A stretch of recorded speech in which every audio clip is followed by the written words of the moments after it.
You are looking at Julian's pronunciation guide, where we look at how to pronounce better some of the most mispronounced words in the world, like this other curious word. But how do you say what you're looking for today?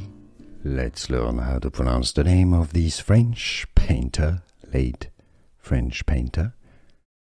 For more names of famous artists that can be a bit confusing, stay tuned. French pronunciation: Françoise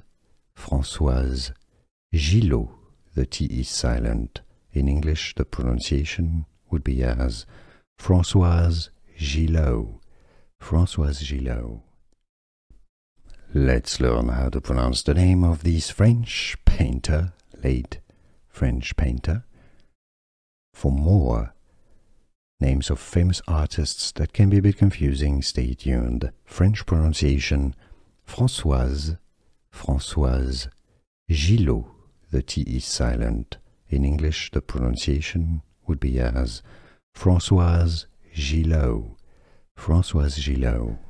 Here are more videos on how to pronounce more confusing words and names too many mispronounced. Like this video if you found it useful. I appreciate your support. I'll see you soon and thanks for watching.